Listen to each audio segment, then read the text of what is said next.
திருக்கோயிலுக்கு திருத்தொண்டு சென்று திருத்தொண்டு செய்திருந்தார் என்ற அந்த 212வது பாடல், நாவுக்கரசு நாயனார் புராணத்தினுடைய 212வது பாடலிலே தெய்வ சேக்கிழார் என்ன குறிப்பிடுகிறார்? எழும்பணியும் இளம்பிறையும் நனிந்தவரை, எழும்பணி பாம்பு, இளம்பிறை பிறைச்சந்திரன், ரெண்டையும் அணிந்தவர் நம்முடைய பெருமான். அவர் எங்கெல்லாம் எழுந்தருளி இருக்கிறாரோ அங்கே எம்மருங்கும் தொழும் பணிமேல் மேற்கொண்டருளி, எங்கெல்லாம் பெருமான் எழுந்தருள் பாலித்துக் கொண்டிருக்கிறாரோ அங்கெல்லாம் சென்று வழிபட வேண்டும். சில வாரம் நாம் விரிவாக இவற்றையெல்லாம் பார்த்திருக்கிறோம். அந்த வழிபாடு செய்ய வேண்டும் என்ற பணியை மேற்கொண்டருளி திருச்சோற்றுத்துறை முதலாக திருச்சோற்றுத்துறை, திருக்கண்டியூர், திருவேதிகுடி, திருப்பழனம், திருநெய்த்தானம் முதலான தலங்கள், அதே போலவே அண்மையில் இருக்கிற பசுபதி கோயில், திருச்சக்கரப்பள்ளி, திரு ஆலந்துறை முதலான தலங்களை எல்லாம் வழிபாடு செய்து கொண்டு தழும்புரு கேண்மையில் நன்னி, இந்த பெருமானிடம் அவர் கொண்ட அந்த அன்பு எப்படிப்பட்டது என்றால், ஒரு மாறா வடுவாக தழும்பாக உலகத்தில் பதிகிற அளவுக்கு பெருமானுடைய சிந்தனையை தவிர வேறு எதுவுமே இல்லாத, அதான் தழும்பு. அடிப்பட்ட இடத்துல நமக்கு காயம் வரும், பிறகு ஆறி போனது பிறகு தழும்பு வரும், அந்த தழும்பு நிலைத்திருக்கும் அல்லவா? அதே போல பெருமானிடத்தில் கொண்டிருக்கிற அன்பானது அப்படியே தழும்பு போல அவருடைய உள்ளத்திலே பதிந்திருக்கிறது. அப்படிப்பட்ட கேண்மையில் நன்னி தானங்கள் பலபாடி, பெருமான் எழுந்தொழி இருக்கிற தானங்கள் என்றால் திருக்கோயில்கள் பலவற்றுக்கும் சென்று அங்கே இருக்கிற பெருமானுடைய புகழையெல்லாம் ஏத்தி பாடி அங்கேயும் கைத்திருத்தொண்டாகிய உழவாரம் செய்து மீண்டும் செழும் பழனத்து இறைகோயில், மீண்டும் செழுமையான நீர் வளம் மிக்க மருதநலம் சிறந்து விளங்குகிற திருப்பழனம் என்னும் தலத்திலே இருக்கிற பெருமான் எழுந்தோடு இருக்கிற திருக்கோயிலுக்கு வந்து திருத்தொண்டு செய்திருந்தார் என்பது 212வது பாடல். இதிலே திருச்சோற்றுத்துறை முதலா என்ற நிலையில் திருச்சோற்றுத்துறையில் அவர் அருள் இருக்கிற பதிகங்கள், எத்தனை பதிகங்கள் அங்கே அவர் அருள் இருக்கிறார் என்றால் 4 பதிகங்களை திருச்சோற்றுத்துறையிலே கிடைத்திருக்கிற, நமக்கு கிடைத்திருக்கிற பதிகங்கள் 4 பதிகங்கள். அதுல முன்னாடி 4வது திருமுறையில் இருக்கிற திருநேரிசை பதிகம் நாம் பார்த்திருக்கிறோம். பொய்வீரா மேனிதன்னை பொருளென காலம் போக்கி என்று தொடங்குகிற பதிகத்தை முழுமையாக பார்த்தோம். அடுத்து நாம் இந்த காலை எழுந்து கடிமலர் பூ என தாம் தொடர்ந்து என்ற 4ஆம் திருமுறையிலே திருவிருத்தமாக அமைந்திருக்கிற 85வது பதிகமாக அமைந்திருக்கிற பதிகத்தை முழுமையாக பார்த்தோம். இனி திருச்சோற்றுத்துறையிலே நாம் பார்க்க வேண்டிய 2 பதிகங்கள் இருக்கின்றன. ஒன்று 5ஆம் திருமுறையில் அமைந்திருக்கிற 33வது பதிகம், மற்றொன்று திருத்தாண்டகம், திருச்சோற்றுத்துறை திருத்தாண்டகம். இந்த 5ஆம் திருமுறை பாடல் மிக சின்ன பாடலாக இருந்தாலும் அங்கேதான் அதுதான் சொல்லுவார்கள், வாய் உழவாரம் பாடும், வாய் தேவாரம் பாடும், கை உழவாரம் செய்யும் என்று நாவுக்கரசை சொல்லுகிற பொழுது இந்த திருக்குறுந்தொகையெல்லாம் அப்பொழுதுதான் அவர் உழவாரப்பணி செய்து கொண்டே பாடிக்கொண்டிருப்பார் என்று சொல்லுவார்கள். அதுபோல நல்ல கருத்தமைந்த சிறு சிறு சிறு பாடல்களை 5ஆம் திருமுறையை பார்க்கலாம். அந்த 5ஆம் திருமுறை பதிகத்தையும் 33வது பதிகம், 5வது திருமுறையில் திருக்குறுந்தொகையில் 33வது பதிகத்தையும், அடுத்து 6ஆம் திருமுறை திருத்தாண்டகம், அதுல 10 பாடல்கள், அது 44வது பதிகம் 6ஆம் திருமுறையில, அதில் சில பாடல்களையும் நாம் பார்த்துவிட்டு மீண்டும் நாம் பெரிய புராணத்துக்குள் செல்லலாம். அந்த வகையில் இப்பொழுது நாம் திருச்சோற்றுத்துறையில் 2 பதிகங்களை பார்த்திருக்கிறோம். ஒன்று பொய்வீரா மேனிதன்மை என்று சொல்லுகிற திருநேரிசை, இன்னொன்று காலை எழுந்து கடிமலர் தூயனதாம் தொடர்ந்து மேலை அமர விரும்பும் இடம் விரையாம் வலிந்த என்ற அந்த சோற்றுத்துறை பதிகத்தையும் பார்த்திருக்கிறோம். திருவிருத்தம், ஒரு திருநேரிசை, ஒரு திருவிருத்தம் பார்த்தாச்சு. அடுத்து திருக்குறுந்தொகை, திருத்தாண்டகம். 4 வகைதான் நம்முடைய நாவுக்கரசருடைய அத்தனை பாடல்களையும் இந்த 4 வகைக்குள் அடக்கலாம். திருநேரிசையாக, திருவிருத்தமாக, திருக்குறுந்தொகையாக, திருத்தாண்டகமாக பாடியிருப்பார். அதுல அது குறைந்த நேரிசை, அப்புறம் தனித்து நேரிசை என்றெல்லாம் தனித்தனியா வரும். அது அதனுடைய இயல்புக்கு ஏற்ப பெயர் அமைக்கப்படும். என்றாலும் இதை 4 வகையில தான், திருநேரிசை, திருவிருத்தம், திருக்குறுந்தொகை, திருத்தாண்டகம் என்ற அமைப்பில் தான் அவருடைய பதிகங்கள் எல்லாம் வந்திருக்கு. அந்த வகையில நாம் திருச்சோற்றுத்துறையில 5ஆம் திருமுறையில் 33வது பதிகம், அந்த பதிகத்தை இப்போ நாம் பார்க்க இருக்கிறோம். நண்பர்களே, உங்களுடைய நாவுக்கரசர் பதிக பாடல்களை, திருமுறைகளை, 5ஆம் திருமுறையை எடுத்துக்கொள்ளுமாறு அன்போடு வேண்டுகிறேன். திருச்சிற்றம்பலம். சின்ன சின்ன பாடல்கள், மிக எளிமையான சொற்கள், நல்ல அருமையான பொருள். கொல்லை ஏற்றினர் கோள அரவத்தினர் தில்லை சிற்றம்பலத்து உரை செல்வனார் கொல்லை ஊழியர் சோற்றுத்துறையற்கே வல்லையாய் பணி செய் மடநஞ்சமே மடநஞ்சமே மடநஞ்சமே மடநஞ்சமே என்று தன்னுடைய மனத்தை அழைத்து, நெஞ்சை அழைத்து சொல்கிறார். இங்கே மடமை என்பது அறியாமை என்ற பொருளை அவர் கொண்டிருந்தாலும் கூட இது சற்றேறத்தாழ உபதேசம்தான். நமக்கு சொல்றதுக்கு பதிலாக அவர் என்ன பண்றாரு, நெஞ்சை பார்த்து சொல்கிறார். தன்னுடைய நெஞ்சை பார்த்து சொல்கிறார். என்ன சொல்றாரு, கொல்லை பெருமான் எப்படிப்பட்டவரான், கொல்லை ஏற்றினார். கொல்லை என்றால் முல்லை நிலம் என்பது பொருள். அந்த முல்லை நிலத்து கருப்பொருளே மிகச்சிறந்தது ஏறு, ரிஷபம். அதை தன்னுடைய ஊர்தியாக, வாகனமாக கொண்டவர். கொல்லை ஏற்றினர் கோள் அரவத்தினர். கோள் என்றால் கொள்ளுதல் என்பது பொருள். கொஞ்சம் வித்தியாசம் நல்லா கவனிங்க. கொள்ளுதல் ரெண்டு வேறுபாடு இருக்கு. கோள் என்பது கொள் என்ற கொழல் என்ற தொழிற்பெயர்ல ஈற்று தொழிற்பெயர் விகுதி அல்கட்டு கொள் என்ற ஆகி அந்த கோள் என்று தெரியும். அதான் முதல் நிலை தெரிந்த தொழிற்பெயர் அப்படின்னு சொல்லுவோம். அப்போ கோள் அரவத்தினர், அரவம்னா பாம்பு. அது எதை கொள்ளுகிறது என்றால், தன்னால் கடிக்கப்படுபவருடைய உயிரை கொள்ளுகின்ற கொல்லும் தன்மையுடைய அரவத்தை அணிந்திருக்கிறார் பெருமான். உயிரை கொள்ளுகின்ற கொல்லும் தன்மையுடைய, கொள்ளுதலுக்கும் வேறுபாடு பாருங்க. உயிர்களை கொள்ளுகின்ற ஆற்றலுடைய கொல்லும் தன்மையுடைய அரவத்தினை பூனாக அணிந்திருக்கிறார். அவர் கொள்ளையேற்றினர். எங்க இருக்கிறார், தில்லை சிற்றம்பலத்தூரை செல்வனார். அவர் எங்கும் உறைந்திருக்கிறார். தில்லை சிற்றம்பலத்திலேயும் அந்த செல்வன் கடலேத்தும் செல்வம் செல்வமே என்று ஞானசம்பந்த பெருமான் சொல்வது போல இங்கேயும் அவரை செல்வனார் என்கிறார். தில்லை சிற்றம்பலம், அந்த தில்லையில இருக்கிற சிற்றம்பலத்திலே நடமாடி கொண்டிருக்கின்ற செல்வனார் தான் அவர். எழுந்து நமக்கு என்ன பாடம் என்றால், எந்த திருத்தலத்தில் யார் எழுந்தருளி இருந்தாலும் பெருமான் தான். அவர் எங்க வேணாலும் இருக்கலாம். அவருக்கு 1000 திருநாமங்கள் இருக்கலாம். ஒரு நாமம் ஒருவம் ஒன்றுவிழாருக்கு நாம் என்ன பண்றோம், 1000 திருநாமம் பாடி கல்யாணம் போட்டுக்கிறோம். ஒரு நாமமும் அவருக்கு இல்லை, ஒரு உருவமும் இல்லை என்றாலும் அவர் இடத்திற்கு ஏற்ப, அவருடைய செயலுக்கு ஏற்ப நாம் உருவத்தையும் வழங்கி அவருக்கு பேரையும் சூட்டுகிறோம். அவ்வளவுதான். இங்கே தில்லை சிற்றம்பலத்திலே பெருமான் நாட்டியம் ஆடிக்கொண்டிருக்கிறார் அல்லவா, அந்த செல்வனார் தொல்லை ஊழியர். தொல்லைன்னா தொன்று தொட்டு வருகின்ற ஊழி காலத்திலேயும் அவர் மட்டும் இருப்பார். ஊழிக்காலத்திலும் அழியாதிருப்பவர், அதான் ஊழியர். ஊழியர்னா பொதுவாக ஊழியம் செய்பவர்கள், தொண்டு செய்பவர்கள், பணியாளர்கள் என்ற பொருள் உண்டு. ஆனால் இவர் இங்கே அந்த பொருள் அவர்ல. தொல்லை ஊழியர் என்றால் தொன்று தொட்டு எத்தனை ஊழிக்காலம் வந்தாலும், எல்லாரும் ஒடுக்கப்பட்டாலும் இவர் மட்டும் ஒடுங்காமல் எப்பொழுதும் நிலைத்திருக்கக்கூடியவர். அதான் ஊழியர், தொல்லை ஊழியர். அவர் யாரு, இங்கே சோற்றுத்துறையிலே எழுந்தருளிருக்கிறார். அந்த சோற்றுத்துறையிற்கே வல்லையாய் பணி செய் மட நெஞ்சமே, அறியாமை மிக்க நெஞ்சமே, வல்லையாய் பணி செய். நீ வலிமை உடையவனாக இருந்து பணி செய். நாவுக்கரசர் தான் பணி செய்வார், மற்றவர்களையும் பணி செய்ய சொல்வார். சிவப்பணி செய்ய சொல்வார். என் கடன் பணி செய்து கிடப்பதே. கடம்பூர்ல பாடுவார், நங்கடம்பனை பெற்றவள் பங்கினன், நம் கடம்பனை பெற்றவள் பங்கினன். நம்முடைய கடம்பன், கடம்ப மாலை அணிந்த முருகப்பெருமான். நம் கடம்பனை பெற்றவள் பங்கினன், பெற்றவளாகிய உமையம்மையை பாகமாக கொண்டவன். தென்கடம்பை திருக்கரக்கோயில், அந்த கோயில் வகையில ஒன்று கரக்கோயில். கடம்பூர்ல இருக்கிறது கரக்கோயில்.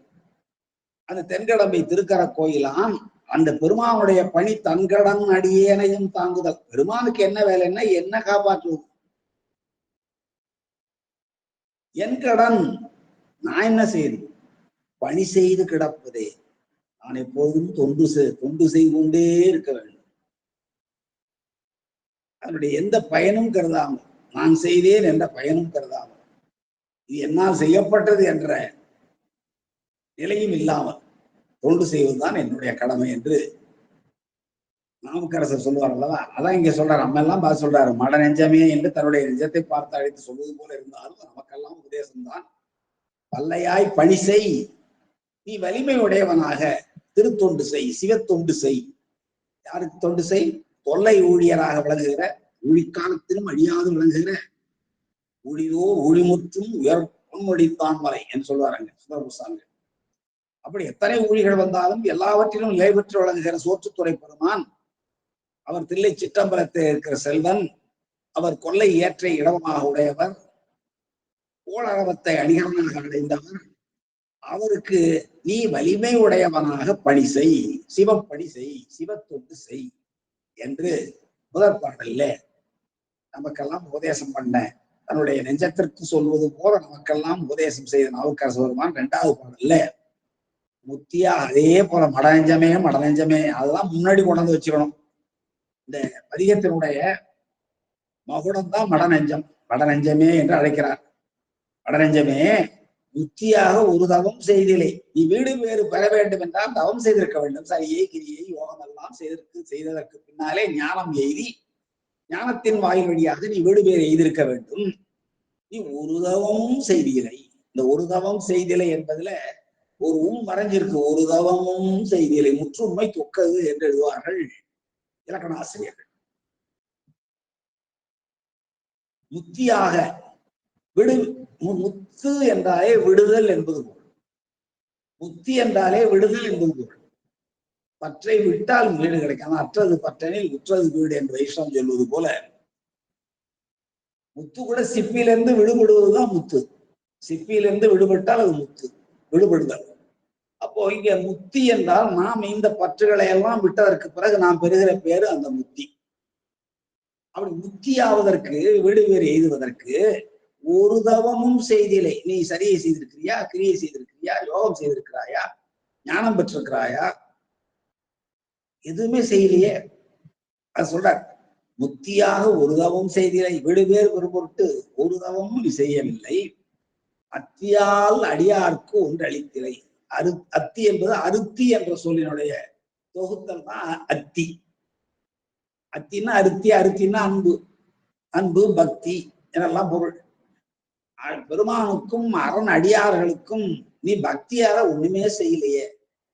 ஒன்று வீடு பேர் எய்த வேண்டும் என்பதற்கு தவமும் செய்யவில்லை, அன்போடு கூட அரணுக்கும் அரண் அடியாருக்கும் எந்த தொண்டும் செய்யவில்லை. அது பாருங்க, அத்தியார் அடியாருக்கு தான் சொல்றாரு. அடியாரை முன்னாடி வச்சுட்டார். அடியார்களை தான் நம்முடைய ஞானசம்பந்த பெருமான் சொல்லுவாரு, எல்லாரும் சொல்லுவாங்க. மண்ணினில் பிறந்தார் பெரும்பயன், மண்ணினில் பிறந்தார் பெரும்பயன். இந்த உலகத்துல பிறந்தவர்கள் பெறுகின்ற பயன் என்ன என்றால், மதிசூடும் மன்னலார் அடியார்தமை அமுது செய்வித்தார். முதல் வேலை பெருமானுடைய அடியார்களுக்கு அமுது செய்தி, அடுத்து அவருடைய விழா பொலிவு கண்டு ஆர். முதல்ல செய்ய வேண்டியது அடியார் அடிமை, அடியார்களுக்கு தொண்டு செய்வதுதான் முதல்ல செய்வது. அதான் இங்க சொல்ற பாருங்க, அத்தியார் அடியாருக்கு ஒன்றும் அளித்திலை, அன்போடு பக்தியோடு சிவனடியார்களுக்கு நீ ஒன்றும் அளிக்கவில்லை, எதையும் கொடுக்கல. ஆக ரெண்டுல ஏதாவது ஒன்று செய்யணும். அடியார் கழிதல், இதான் வேதம் சொல்லுவதே இதுதான் சொல்லி திருவிழக்க நாயனார் புராணத்துல வரும்.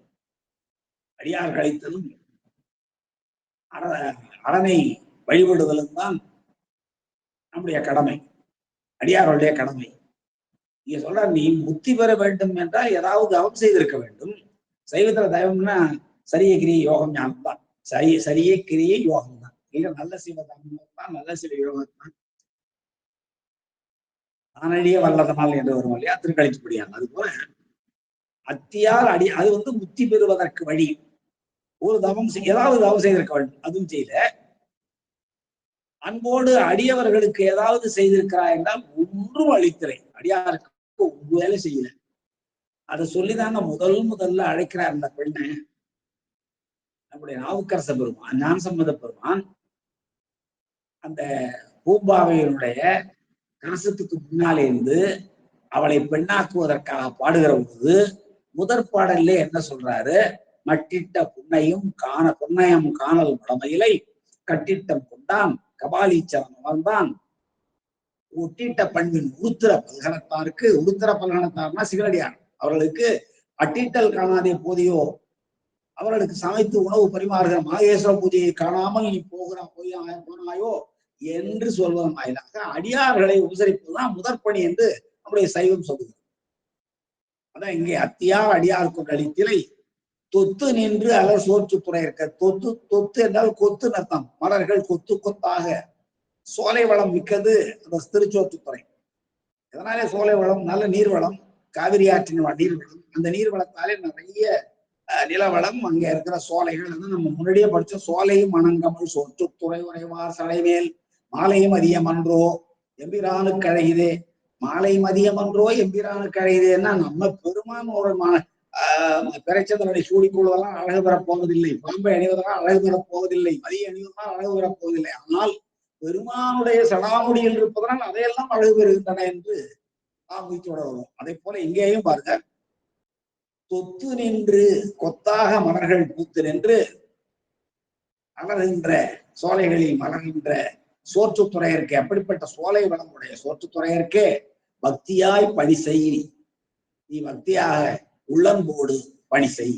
அப்போ முதல்ல அத்தியால் அடியாருக்கு அன்பு செய் அத்தியார் அடியாருக்கு ஒன்று அழி அடுத்து பக்தியாய் பணி செய் இறைவனிடம் சோற்றுத்துறையருக்கு பக்தியாய் பணி செய் என்று அடியார் பணியை முன்பாம் அரண்பணியை பின்னுமாக வைத்திருக்கிறார். அப்போ சைவம் எதை விரும்புகிறது என்றால் சிவனடியார்களை உபசரிக்கிறது.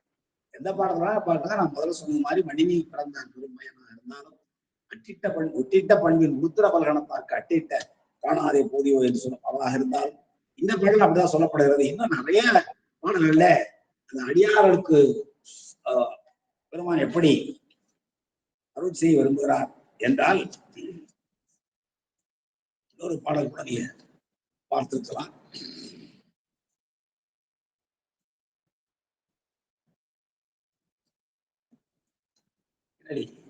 இன்னொரு பாடல் வருகிற போது நான் சொல்லுகிறேன் பாருங்க.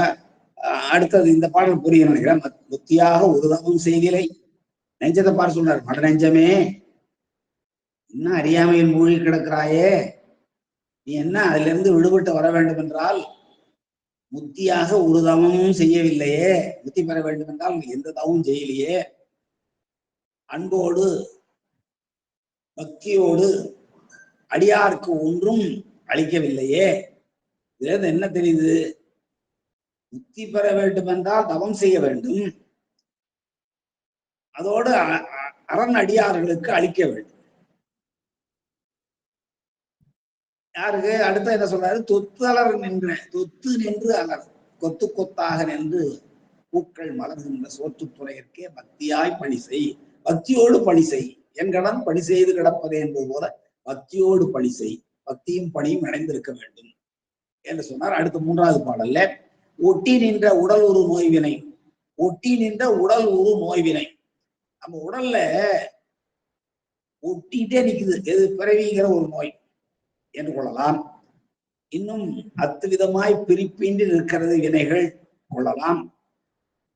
சகசமலமாகிய ஆணவ மலம் நம்மோடே இருக்கு சொல்லலாம். இப்படியெல்லாம் ஒட்டி நின்ற உடல் ஒரு நோய் நம்முடைய உடல் பெற்றிருக்கிற இந்த நோய் வினை கட்டி நின்ற கட்டழித்து வினைகள் இதனாலே வருகிற வினைகளாக பெரிய கட்டுகளை எல்லாம் பெருமான் அழிக்கிறான்.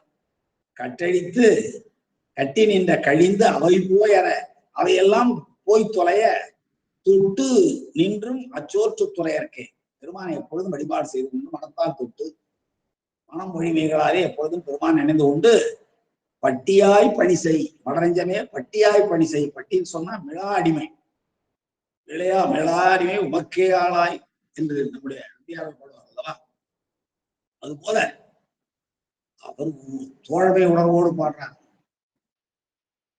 மற்றை கண்தான் தாராதொழிந்தால் வாழ்ந்து போதீரே என்று போயா எனக்கு கண்ணனை கொடுக்கலன்னா போயா நீ வாழ்ந்து போயா என்று சொல்லுகிற உரிமை அந்த தோழமை உணர்வுடையவர்களுக்கு உண்டு.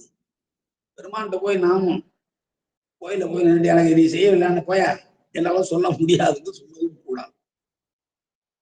பக்தியாய் பணி செய்து போன பாட்டுல சொன்னார் அன்போடு பணி செய்யினார். இங்கே பட்டியாய் பணி செய்திருந்தால் மீளா அடிமை என்ற அடிமைதான் இந்த உயிர். சகல நிலையில் இருந்தாலும் சரி, முக்தி நிலையில் இருந்தாலும் சரி, எல்லா நிலையிலும் இது இறைவனுக்கு அடிமைதான். அப்படி பட்டியாய் பணி செய்யும் மடநெஞ்சே என்று 3வது பாடலை சொன்னவர். அடுத்த 4வது பாடல்ல மடநெஞ்சமே ஆதியான். பெருமான் யாரு? ஆதியான். அவன் தான் முதல்ல தோன்றியவன். ஆதி பகவன் முதற்றே உலகு. ஆதியான். அண்டவானருக்கு அருள் நல்கும் நீதியான். இந்த அண்டங்களில் எல்லாம் வாழ்பவர்களுக்கு, அது எத்தனையோ அண்டங்கள் இருக்கு இந்த உலகத்துல, அத்தனை பிரபஞ்சத்தில் இருக்கிற அத்தனை அண்டங்களிலும் வாழ்பவர்களுக்கு, அண்டன தேவர்கள் என்ற ஒரு பொருள் உண்டு. தேவர்களுக்கு மட்டும் இல்ல, பெருமான அண்டங்களில் உள்ள எத்தனை அண்டங்கள், 1008 அண்டங்களையும் 108 ஆண்டுகள் 108,000 ஆண்டுகள் வாழ்வதற்கு வரம் பெற்றாங்களவா. அதுபோல அண்டவானருக்கு, வானர் என்றால் வாழ்னர், வாழ்பவர் என்பது பொருள். எல்லா அண்டங்களிலும் வாழ்பவர்களுக்கு அருள் நல்கும் நீதியாம். ஆரபட்சம் இல்லாத எல்லா உயிர்களுக்கும் அருள் செய்கின்றதான்.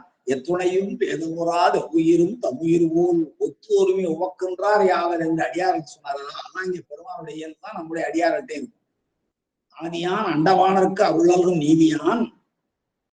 அப்படிப்பட்ட பெருமானை என்ன நீங்க சொல்லி வாழ்த்தணும்? ஆதியான் என்றும் அண்டவானருக்கு அருள் நல்கும் நீதியான் என்றும். இந்த உலகத்தில் எல்லா உலகங்களிலும் வாழ் என்ன பெருமானாய படைக்கப்பட்ட 224 உலகங்களுக்கு தெரியும். எத்தனையோ அண்டங்கள் இருக்கின்றன, எத்தனை 7 உலகங்கள் இருக்கின்றன. எல்லா இடங்களிலும் வாழ்கின்ற அத்தனை பேருக்கும் அருள் நல்குகின்ற நீதியான். பாரபட்சம் இல்லாமல் சமன் செய்து சீர்தூக்கும் போல் இருந்து எல்லா உயிர்களுக்கும் அந்தந்த வினைகளில் உயிர்களுடைய வினைகளுக்கு ஏற்ப அருள் செய்கின்ற தன்மையை உடைய பெருமான்.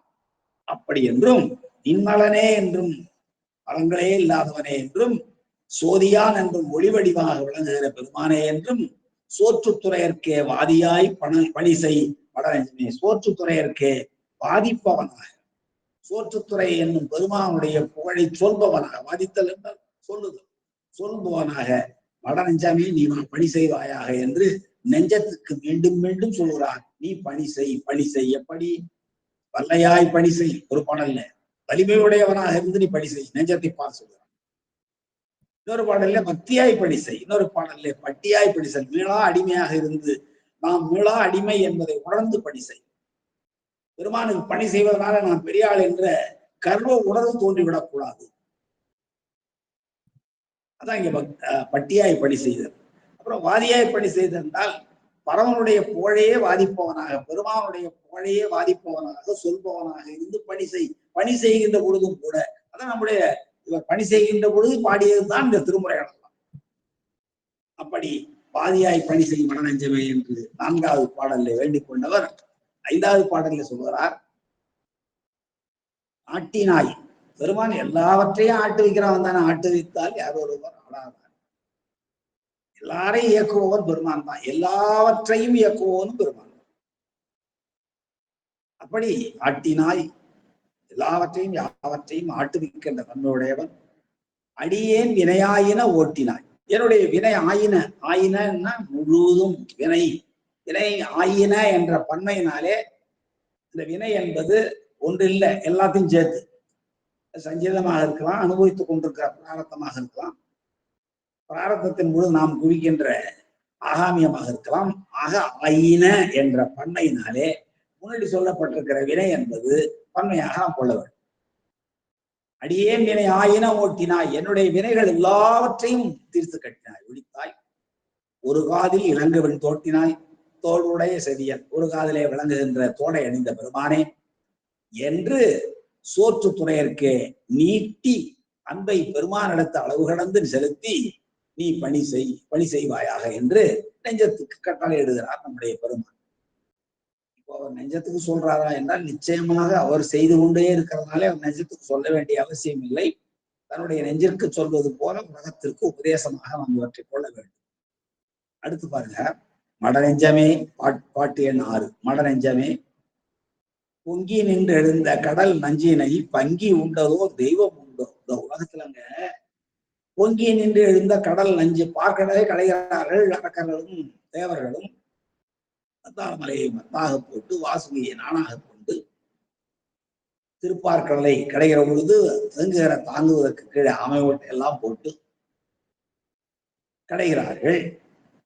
அவ்வாறு கடைகிற பொழுது அதான் பொங்கி நின்று எழுந்த பொங்கி பார்க்கடல்ல இருந்து விஷம் பொங்கி எழுது. ஆலகாலம் அல்லவா, ஆழம் ஆழம்.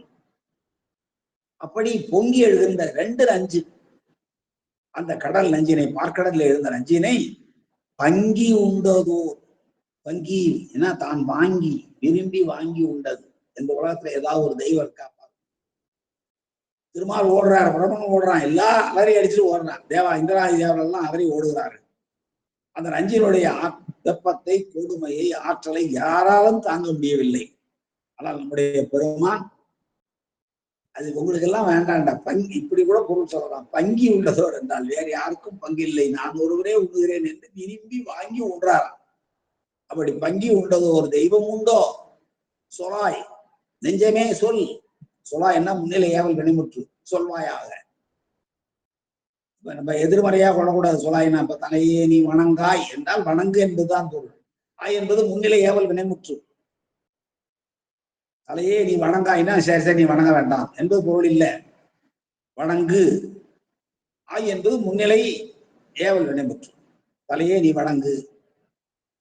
அப்புறம் பாருங்க, ஒவ்வொருக்கும் மாத்திரா பாருங்க. கண்காள் காண்மீன்களோ, செவியாள் கேட்மீன்களோ, மூக்கே நீ முரலாய்.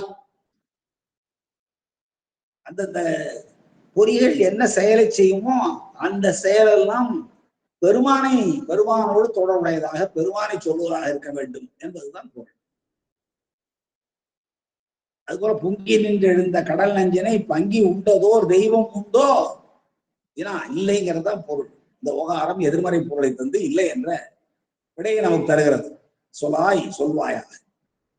தொங்கி நீ என்றும் சோற்றுத்துறை திருவடியை பணிந்து, திருவடியை பற்றி கொண்டு, தொங்குதல் என்றால் திருவடியை பற்றி கொண்டு என்றும் சோற்றுத்துறையற்கே தங்கி, சோற்றுத்துறை என்பது அங்கே எழுந்தருளி இருக்கிற பெருமானுக்கே ஆளாகி, தங்குதல் என்றால் பெருமானுடைய திருவடியை பற்றி கொண்டு அங்கேயே தங்கி ஆளாக இருந்து நீ பணி செய், நீ பணி செய்வாயாக. இந்த அத்தனை பாட்டிலையும் பாருங்க, பணி செய்ய சொல்றார் நாவுக்கரசர்.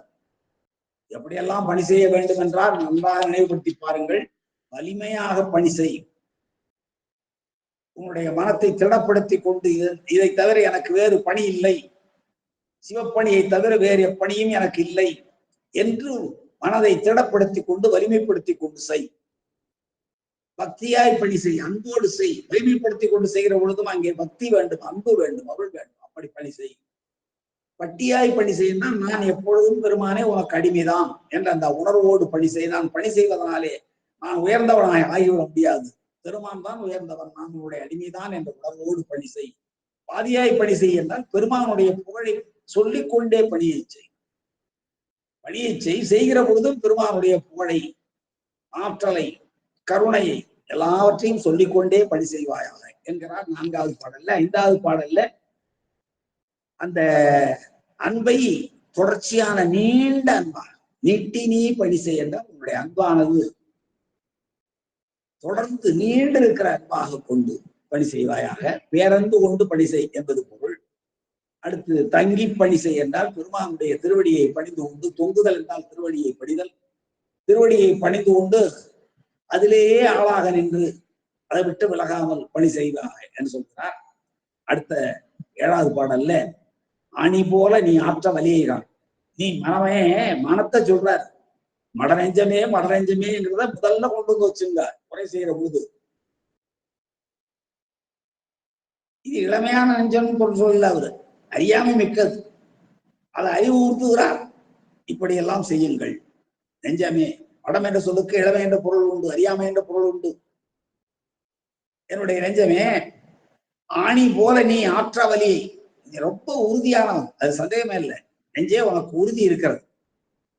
நெஞ்சே நீ நேனியாய் நிமிர் புன்சடை நின்மலனை மஞ்சாடும் மலை மங்கை மணாளனை நெஞ்சே நீ நினையா என்று பாடுறார். ஒவ்வொரு உறுப்புக்கும் அவர் அங்கமாலை பாடுகிற பொழுது அவ்வாறு பாடுவார், நெஞ்ச சொல்கிற பொழுது. இங்கே ஆணி போல, ஆணினா உறுதி. 2 சட்டங்களை இணைப்பதற்கு ஒரு ஆணி அடிச்சோம்னா அது உறுதி ஆயிடுது இல்லை. ஒன்றை விட்டு ஒன்று பிரிக்க முடியாத அளவுக்கு. அப்படிப்பட்ட உறுதியோடு நீ செயலாற்ற, நீ ஆற்ற மிகவும் நீ மிகவும் வலிமையான இந்த தன்னம்பிக்கை முதல்ல ஊட்டணும். இந்த தன்னம்பிக்கையை ஊட்டுறவர் தான் நம்முடைய நாவுக்கரசர்.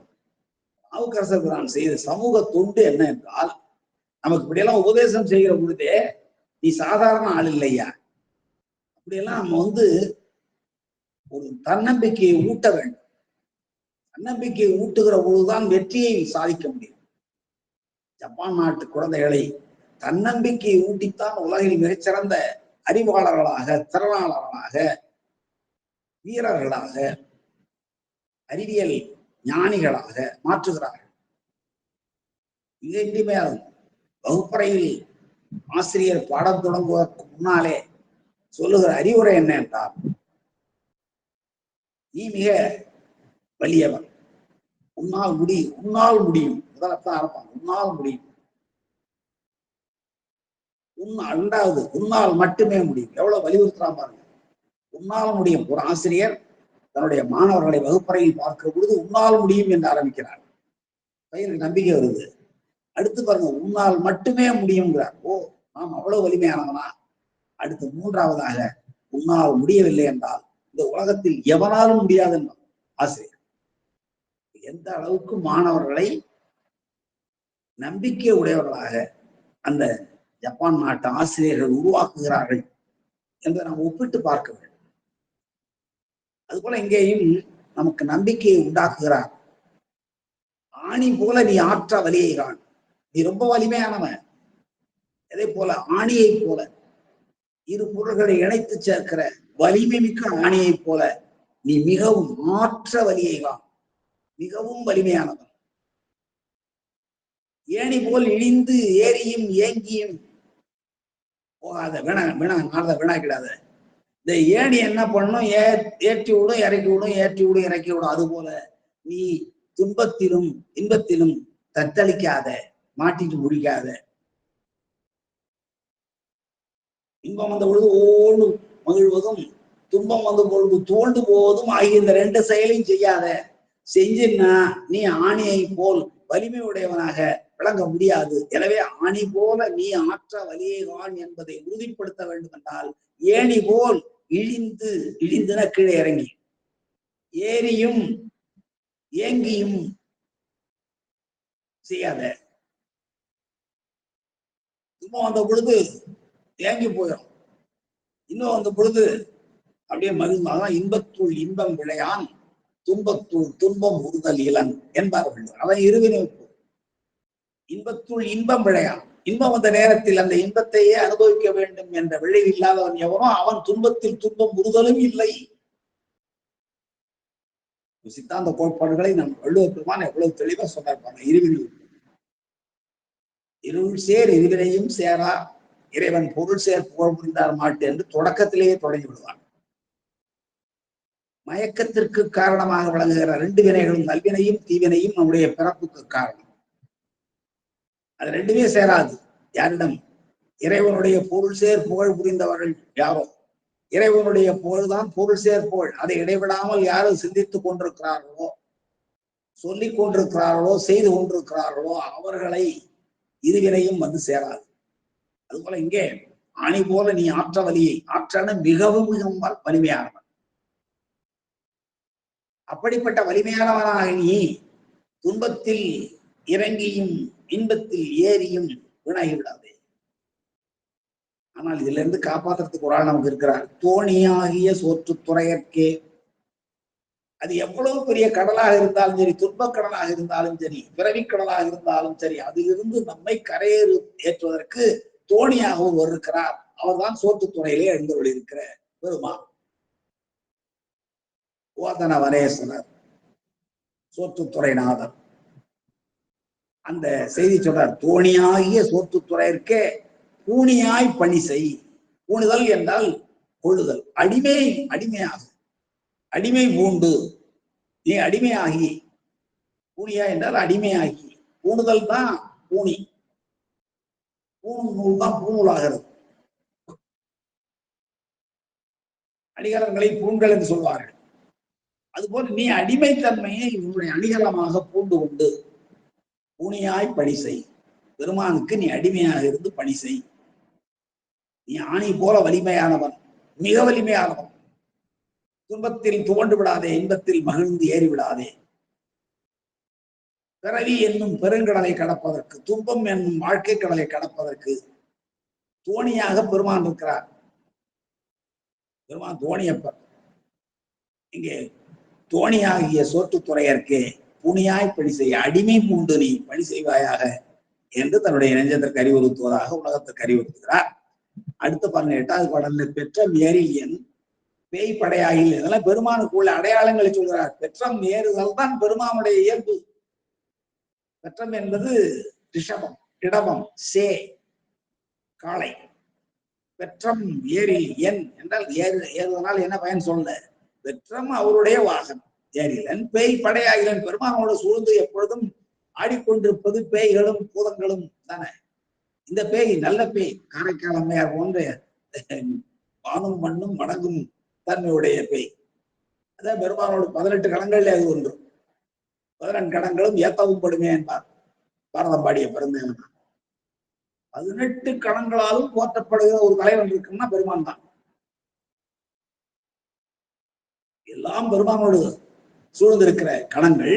அந்த கணங்கள் 18 ஒன்னொன்னும் ஒரு பெரிய கூட்டம். அவ்வளவும் பெருமானை புகழ்ந்து பாடுமே தவிர ஒரு இடத்தில் கூட எழுது பாடாது. அதான் இங்கே 18 கணமும் எத்தவும் விடுமே என்று அந்த பாடல் சொல்லும். அதுபோல இங்கே பெற்றம் ஏறி என் பேய் படையாயில் என் புற்றிலாடு அறவே அது பூணிலன். புற்றிலாடு, இந்த புற்றில் வாழ் அறவு வஞ்சன் உயர்தன் பெய் வஞ்சன் என்றார் பாடுவார் மணிவாசன் பெருமான். அதுபோல புற்றில் ஆடுகின்ற அறவே அது பூணிலன். புற்றில் படமெடுத்து ஆடுகின்ற பாம்பு இருக்கிறதே, அதை அவர் அணிந்தால் என்னையா? அவர் பெற்றத்தில் வந்தால் என்ன? பேயவரை சூழ ஆடினால் என்ன? பூனாக அணிகலனாக புற்றில் வாழ்கிற படமெடுத்து ஆடுகிற பாம்பை அணிந்தால் என்ன? அவரை சார்ந்து வாழ் சுற்றி நீ என்றும் சோற்றுத்துறையற்கே, என்றும் நீ சோற்றுத்துறையரே சுற்றி வாழ். சுற்றி சுத்தமாக சூழ்ந்து உண்டு. அவர் எப்படி இருந்தா என்ன? அவர் பெற்றத்தில் வந்தால் என்ன? பேயோடு ஆடினால் என்ன? இல்லைங்களா? என்பது நல்ல பேய். பெயடையா பிரிவெய்தும் பிள்ளையினோடு உள்ள உரை என்று நம்முடைய ஞானசம்பந்த பெருமான் பாடுவது போல இந்த பேய். பெற்ற மேலிலன் பேய் படை ஆகிலன். பேய் பெருமானுக்கு படை காவலாக நிற்கிறது. பூதகணங்கள் பாடியும் ஆடியும் வரும், பேய்களும் படையாக வரும். புற்றிலால் அறவே அது அறவு அது புனித, அது என்பது பகுதி பொருள் விகுதி. புற்றில் ஆடுகின்ற அறவு அது, அறவு என்றாலும் பாம்புதான், அது என்றாலும் பாம்புதான்.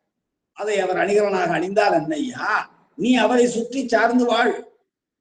நீ என்றும் எக்காலத்திலும் நீ சோற்றுத்துறையரே சுற்றி பற்றி நீ பணி செய். அவருடைய திருவடியை பற்றி கொண்டு நீ பணி செய்வாயாக என்று தன்னுடைய மன நெஞ்சத்துக்கு அறிவுறுத்துவது போல நமக்கெல்லாம் உபதேசிக்கிறார் நாவுக்கரச பெருமான். அடுத்து 9வது பாடல். அல்லியாம். அல்லின்னா புரைதழ்னு அர்த்தம். இல்ல, புள்ளியன்னா புரைதழ், அல்லின்னா அகைதழ். அமர்நீதியாரை பற்றி சொல்ற பொழுது சொல்லுவாரல்லோ, அல்லி மென் முல்லையந்தார் அமர்நீதி கடியே. அந்த அல்லி என்பது அகைதழ். அகதழே புரைதழ் போல பெருசா இருக்கும். அப்படிப்பட்ட முல்லையை, முல்லை வாணிகர்களுக்குரிய அடையாள மாலை. முதல்ல அதெல்லாம் தெரிந்து கொள்ளும். அந்தணர்களுக்கு தாமரை அடையாள மாலை, வணிகர்களுக்கு முல்லை அடையாள மாலை. அந்தணர், அரசர், வணிகர், வேளாளர் என்ற திறத்தார் உண்டல்லவா, 4 திறம் உண்டல்லவா. அதுல அந்தணர்களுக்கு தாமரையும், வணிகர்களுக்கு முல்லையும். அப்போ அரசர்களுக்கு என்ன அடையாள மாலை என்றால், ஒவ்வொரு அரசனுக்கும் தனித்தனி அடையாள மாலை. சேரன்னா பாம்பு மாலை அணிஞ்சிருப்பான், சோழன்னா ஆத்திப்பூ மாலை அணிஞ்சிருப்பான், பாண்டியன்னா வேப்பம்பூ மாலை அணிஞ்சிருப்பான். அது அப்ப அரசர்களுக்கு தனித்தனி மாலை. அப்படி 4ஆம் வருடத்தாராகிய வேளாளருக்கு மாலைகள் சொல்வதில்லை. இங்கே அல்லியான் என்றால் தாமரையினுடைய அக இதழில் அமர்ந்து வேதம் மோதி கொண்டிருக்கிறான் பிரம்மதேவன். அந்த அல்லியானும் பிரம்மதேவனும் அரவு ஐந்தலை நாகனை பள்ளியான், நாகு அணை பள்ளியான், பாம்பை பள்ளியாக படுக்கையாக கொண்ட திருமால். அரவு ஐந்தலை என்றால் ஐந்தலை நாகத்தை, ஐந்தலை பாம்பினை, அந்த நாகத்தை பள்ளியாக கொண்டிருக்கிற அணிந்திருக்கிறவன் ஆகிய திருமாலும் அறியாத பரிசலாம், அறியாத தன்மை எல்லாவற்றையும். அப்போ திருவண்ணாமலை தேடுறாங்க ரெண்டு பேரும், அடிமுடி தேடுகிறார்கள். பெருமான் நெடுது உயர்ந்து தழல் தூணாக நிற்கிறார். பிறகு அது இடையிலே ஒரு உருவம் தோன்றுவதெல்லாம் நாம் படித்திருக்கிறோம் சிவமகா புராணங்கள்ல. அதெல்லாம் அறியாத தன்மையினால்தான் நான் முடியை காண்பேன் என்று ஒருவனும் நான் அடியை காண்பேன் என்று ஒருவனும் அகங்காரத்தாலே மமதாரத்தாலே போனார். அந்த அறியாமை அதான் ஆணவம். அல்லியான் அறவைந்தலை நாகனை பள்ளியான் அறியாத பரிசலாம், அறிய முடியாத தன்மைகள் எல்லாவற்றையும் பெருமான் பேரொளி பிழம்பு, வேறறியாத வேரொளி ஒன்றதன் வேறறியாமல் விளம்புகின்றேனே என்பார் திருமூலன். அப்படிப்பட்ட பேரொளி பிழம்பாக விளங்குகின்ற பெருமானுடைய பரிசலாம் தன்மைகள் எல்லாவற்றையும் நீ என்றும் சொல்லி, அந்த பெருமானுடைய புகழை எல்லாம் நீ சொல்லி சொல்லி சொல்லி, முதல்ல சொன்னார் பாருங்க, எங்க பண்ண அந்த வாதியாய் பணி செய்யும் மடநெஞ்சமே என்ற 4வது பாடல் சொன்னது போல பெருமானுடைய புகழ் எல்லாவற்றையும் நீ என்றும் சொல்லி சோற்று துறையற்கே புள்ளி நீ பணி செய், அவருடைய திருவடிகளில் பிடித்து கொண்டு, புல்லுதல் என்றால் இருக பற்றி கொள்ளுதல் என்று. புலிக்கு கூட அதனாலதான் பேர் அப்படி வந்தது. புள்ளி என்ற பெயர் தான் புலி என்று ஆயிற்று என்பார்கள். தான் பற்றிய விலங்கினத்தை விடவே விடாத அளவுக்கு இருக பற்றி கொள்ளும். புல்லுதல் என்றால் இருக பற்றி கொள்ளுதல். பெருமானுடைய திருவடியை பற்றிக்கொள் சொல்றார். சுற்றி நீ இல்ல சொல்லி நீ என்றும் சோற்று துறையற்கே, அதாவது பெருமானுடைய நெடுயர்ந்த தன்மை, திருமாலினாலும் பிரம்மதேவனாலும் காண முடியாத அந்த அடிமுடி காண முடியாத பெருமை, தழல் தூணாக நின்ற பெருமை, அதனுள்ளே தோன்றிய காட்சி, இப்படி பெருமானுடைய புகழ் எல்லாவற்றையும் சொல்லி சொல்லி சொல்லி, ஆற்றல் எல்லாவற்றையும் சொல்லி சொல்லி புள்ளி நீ பணி செய். புல்லுதல் என்றால் பற்றி கொள்ளுதல், பெருமானுடைய திருவடியை பற்றி கொண்டு நீ பணி செய்வாயாக என்று தன்னுடைய மனநெஞ்சத்தை பார்த்து நாவுக்கரச பெருமான் சொல்வது போல இந்த 9வது பாடல் அமைந்திருக்கிறது. அடுத்த மிண்டரோடு வினவியும் இந்த வலியவர்கள், உடல் ஆற்றல் மிக்கவர்கள், மிண்டு மனத்தவர் போமின்கள் என்பார்கள். அது போல மிண்டவர் அது சமணர்களோடு இவர் தான் வாழ்ந்து பட்ட துன்பத்தை எல்லாம் அகச்சான்றாக கருதி பாடுகிறார். மிண்டரோடு விரவியும் அவரோடு சேர்ந்திருந்தும் வீரிலா குண்டர் தம்மை எதற்கும், அதாவது வீறு என்றால் பிறவற்றுக்கும் பிற உண்டற்கு இல்லாத தனித்தன்மைக்கு தான் வீறு என்பது. வீறு என்ற தமிழ் சொல்லிற்கு அச்சனாருக்கு சொல்லுகிற விளக்கம், வேறொன்றற்கும் இல்லாத தனிச்சிறப்பு எதுவோ அதுதான் வீறு. அப்படிப்பட்ட வீறு எதுவுமே இல்லாத குண்டர் அறிவற்றவர்கள், அவர்கள் தம்மை கழிந்து அவர்களை விட்டு விலகி உய்ய போந்து, நீ அப்போ அங்க இருந்தா உய்ய முடியாது, உய்தி பெற வேண்டும் என்றால், இந்த உலகத்திலிருந்து விடுதி பெற வேண்டும் என்றால், நான் எனது என்ற பற்றுகளை எல்லாம் அற வேண்டும் என்றால், முத்தியாக பெருமானுடைய திருவடியை பெற வேண்டும் என்றால் நீ எதை பண்ணணும் என்றால் இதை கழிக்க வேண்டும். குண்டர்தம்மை கழிந்து சமணர்கள், அதாவது நம்முடைய சைவம் சொல்லுகின்ற கோட்பாடுகள் அல்லாத புறப்புற சமயத்தார், புறச்சமயத்தார், அகப்புற சமயத்தார், அகச்சமயத்தார் எல்லாம் கூட சொல்லுகின்ற அத்தனை விட்டு விலகி உய்ய போந்து நீ தொண்டு செய்து சிவத்தொண்டு செய்து என்றும் சோற்றுத்துறையற்கே உண்டு நீ பணி செய், சோற்றுத்துறையற்கே நீ பணி செய் என்று இந்த பாடல்ல 10வது பாடல்ல சொல்றார். இங்கே பரசமய நிராகரணம் சொல்லப்படுகிறது. தன்னுடைய வாழ்க்கையில் தான் அனுபவித்த இடர்பாடுகளை எல்லாம் உணர்ந்து அவர் பாடுகிறார். நான் மிண்டரோடு விரவி இருந்தேன், அதனால உய்யப்போகிற வழி எனக்கு தெரியவில்லை. பிறகு நீரிலா குண்டர்களாகிய அந்த சமணர்களோடு விலகியதற்கு பிறகுதான் உய்யப்போகிற வழி எனக்கு தெரிந்தது.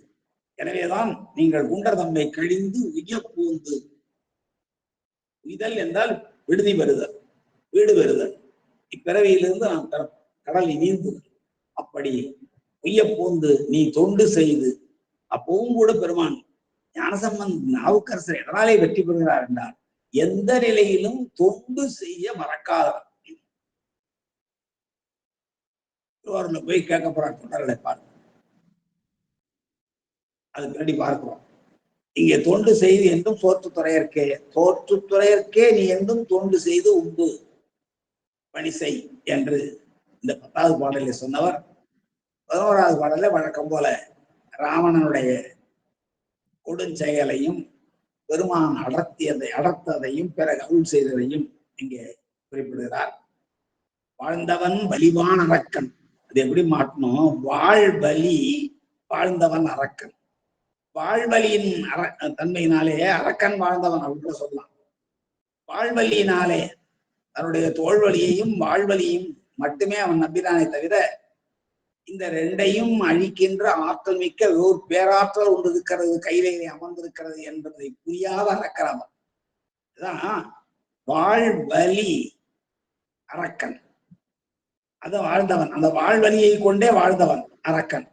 அவன் தன்னை ஆழ்ந்து போய் அலற அவன் வச்சு அழுத்துறார் ஒரு நமக்கு. அப்போ அழுந்து போய் அலறுமாறு பெருமான் விரல் குண்டினான், ஒற்றை விரலை ஊண்டுகிறார்.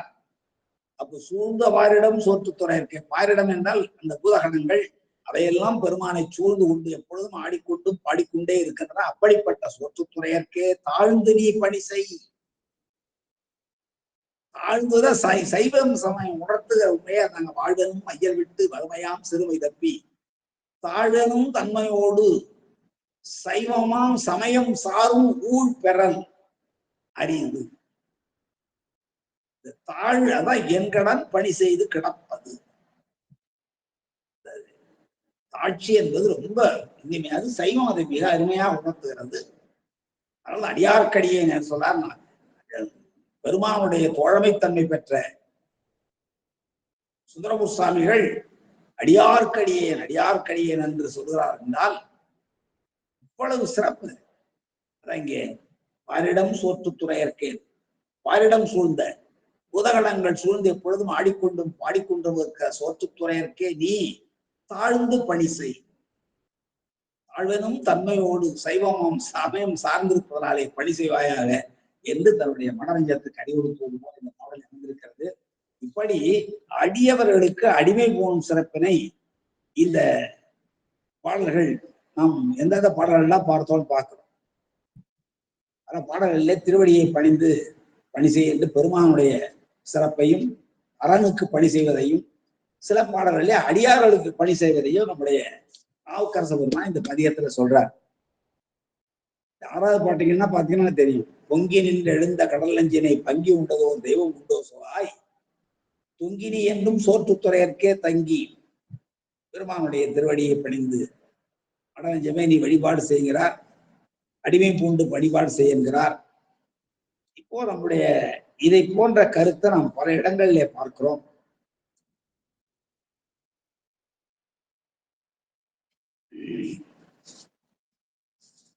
ஒரு திருவாசகத்துல ஒரு பாடல் நண்பர்கள் நன்றாக தெரியும். புழுவினால் பொதிந்திடு குரம்பையில், நம்ம உடம்பு புழுவினால் பொதிந்திடு குரம்பையில் பொய்தனை ஒழித்திடும் எழில்கொள் சோதியம் ஈசன். இங்கே உடம்புக்கு ஏற்படுகிற துன்பங்களை எல்லாம் நீக்குகிற, நிலையாமையை போக்குகிற எழில்கொள் சோதியம் ஈசன் எம்பிரான் என்னுடைய அப்பன் என்று யாரு பெருமானை போல் பாடுகிறார்களோ அவருடைய திருவடியை வணங்குகிறார். தொழுத கையனராகி தூய்மலர் கண்கள் நீர்மல்கும் தொண்டர்க்கு வழுவிலா மலர் சேவடி கண் நம் சென்னி மன்னி சுடரும் மலருமே. அப்படிப்பட்ட அடியார்களுடைய திருவடிகளில் என்னுடைய தலை படிய வேண்டும். மணிவாசக பெருமான் சொல்கிறார்.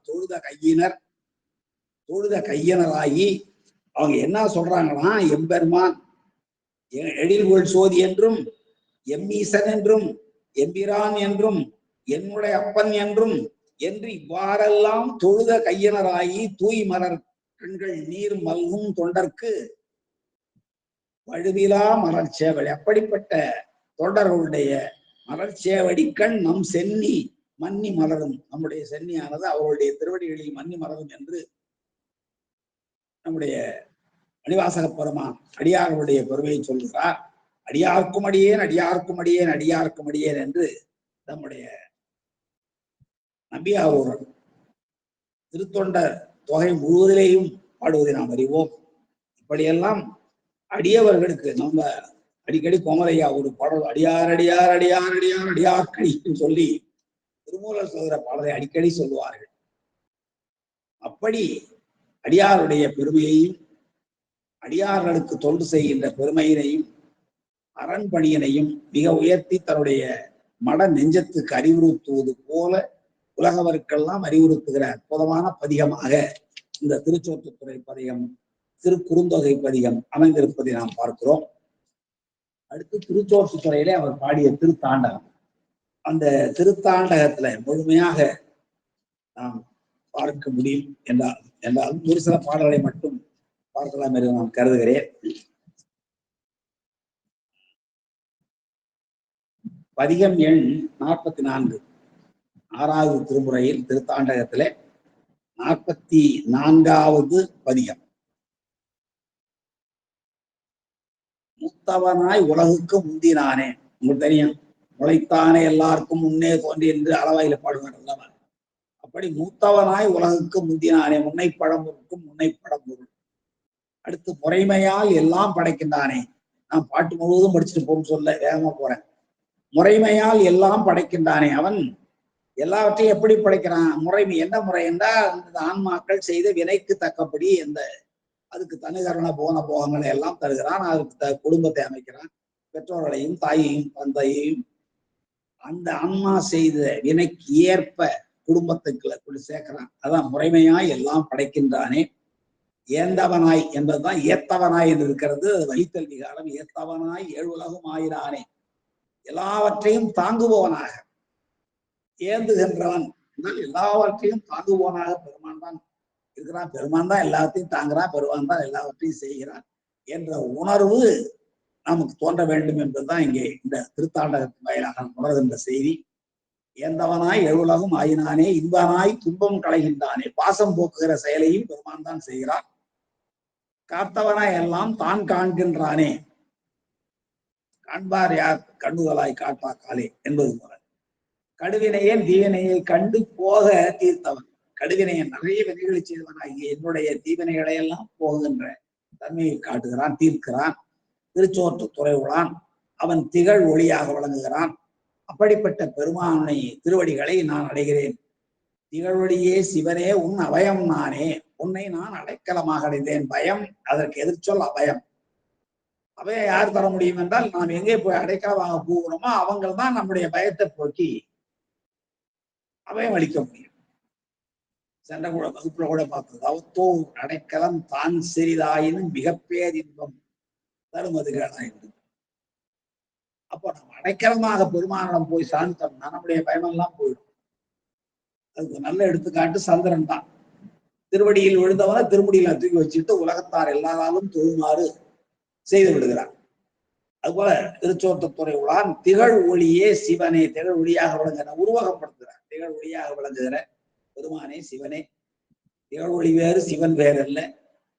உன்னுடைய அபயம் நானே, உன்னை நான் அடைக்கலமாக தஞ்சமாக புகுந்தேன், என்னுடைய பயத்தை களைவாயாக என்பது இந்த பாடலுடைய பொருள். அடுத்து பாடல்ல கூற்றுவனை உதைத்ததையும் யானை உதித்ததையும் புறமரித்ததையும் ஒரே பாடல்ல 3 செயல்களை சொல்கிறார். தலையவனாய் உலகுக்கு ஓர் தன்மையானே, தத்துவனாய் சார்ந்தார்க்கு இன்னம்புதான். தத்துவ மெய்ப்பொருள் சார்ந்தவருக்கு மெய்ப்பொருள். அப்ப எது சாரத்தக்கது என்பதை நாம் தெரிந்து உணர வேண்டும். சார்பு அல்லாதவற்றை நாம் சார்ந்து கொண்டிருக்கிறோம், உலக பற்றுகளை சார்ந்திருக்கிறோம். சார்பு உணர்ந்து சார்பு கெட ஒழுகில் என்று வள்ளுவர் சொல்லுவார்.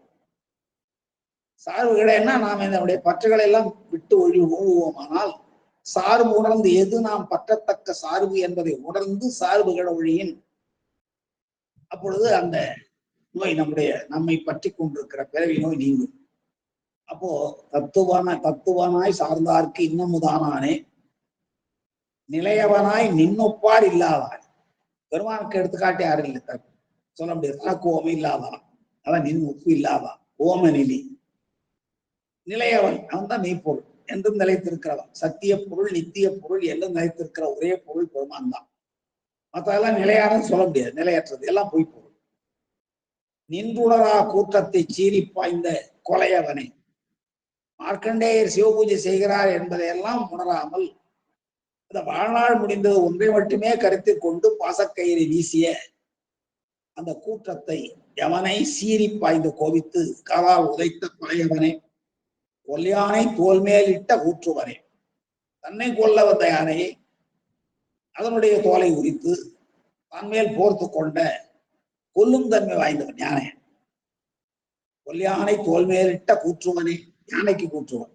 கொடிமதில்கள் 3 மீத கொடி பறக்கின்ற 3 மதில்கள், தங்க கோட்டையும் வெள்ளிக்கோட்டையும் இரும்பு கோட்டையுமாக பறந்து கொண்டிருந்த மதில்கள் 3 மீத திரிபுரங்களை எல்லாம் அழித்த சிலையவனே, இல்லேந்திய பெருமானே, திருச்சோற்றுத்துறை என்னும் திருத்தலத்தில் எழுந்துள்ள இருக்கிற பெருமானே, திகழ்வொளியே சிவனே உன் அபயம் நானே. இதுதான் இந்த பதியத்தினுடைய மகுடம். திகழ்வொளியே சிவனே உன் அபயம் நானே, உன் அபயம் நானே என்ற முற்றிலுமாக நம்மை நாம் பெருமானிடம் ஒப்படைத்து விடுவோமானால் நமக்கு எந்த கவலையும் இல்லை. எல்லாவற்றையும் பெருமான் பார்த்துக் கொள்வார். ஏனென்றால் அவர் தலைவனாய் உலகுக்கு ஒரு தன்மையனாக விளங்குகிறான், தத்துவனாக சார்ந்தார்க்கு இன்பங்கள் அளிப்பவனாக விளங்குவதனாலே நாம் திகழ்வொளியே சிவனேவும் அபயம் நானே என்று பெருமானிடம் நம்மை ஒப்படைத்துக் கொள்ள வேண்டும். அடுத்து முற்றாத பால்மதியம் சூடினானே, உங்களுக்கு தெரிந்ததுதான். முளைத்தெழுந்த கற்பகத்தின் கொழுந்தொப்பானே, உற்றார் என்று ஒருவரையும் இல்லாதானே. பெருமானுக்கு யார் உறவு? யாரனக்கு உறவு அமரர்கள் ஏறே என்று திருவாவூர்ல பாடுவார். எனக்கு அமரர்கள் ஏறே, எனக்கு வேற யார் உன்னை விட்டா உறவு? அப்படிப்பட்ட பெருமானுக்கு உறவே இல்லை. அதான் உற்றார் என்று ஒருவரையும் இல்லாதானே. அதனாலேதான் நாமும் பற்றுகளை எல்லாம் விட்ட பொழுது உற்றார நான் வேண்டேன், ஊர் வேண்டேன், பேர் வேண்டேன், கற்றாரை யான் வேண்டேன், கற்பனம் இனியும் அமையும் குற்றாலத்த முந்துரையும் கூத்தாவும் குறைகளற்கே கற்றாவின் மனம் போல கலைந்துருக வேண்டுவரே என்று பாடுகிறார் என்றால் பெருமான் உற்றார் ஒருவர் இல்லாதவன். உலகோம்பும் ஒன் சுடரே, உலகோம்பு என்ற உலகத்தாரால் பாதுகாக்கப்படுகின்ற ஒளிமிக்க சுடர் போன்ற பெருமானே, ஓதும் வேதம் கற்றானே, வேதத்தின் பொருளாக இருக்கும், வேதத்தை விதித்தவன் என்பதெல்லாம் பொருள். எல்லா கலைஞானமும் கல்லாதேன் தீவிர கண்டு, எல்லா கலைஞானமும் அந்த உணர்வறிய மெய்ஞானம், ஓமையிலா கலைஞானம், உறவறிய மெய்ஞானம் அத்தனை கல்லாதேன் ஆகிய நான் எல்லா தீவினைகளையும் உடையவனாக இருந்தேன். அவற்றினுடைய தீவினைகளாகிய துன்பங்களை எல்லாம் கண்டு போகச் செற்றானே, என்னுடைய தீவினைகளை எல்லாம் போகுமாறு வினைகளை கோபித்து அளித்தவனே, திருச்சோற்றுத்துறை உளானே திகழ்வழியே சிவனேவும் அபயம் நானே என்பது இந்த 3வது பாடல். அடுத்த பாடல் கண்ணவனாய் உலகெல்லாம் காக்கின்றானே. உங்களுக்கு தெரியும், உலகத்தில் உள்ள எல்லா உயிர்களுக்கும் ஒரு பற்றுக்கோடாக விளங்குகிறவன் பெருமான். காலங்கள் ஊழி கண்டு இருக்கின்றானே. பெருமான் காலம் என்னும் தத்துவத்தை கடந்தவன். விண்ணவனாய் விண்ணவர்க்கும் அருள் செய்வானே, வேதனாய் வேதம் விரித்திட்டானே.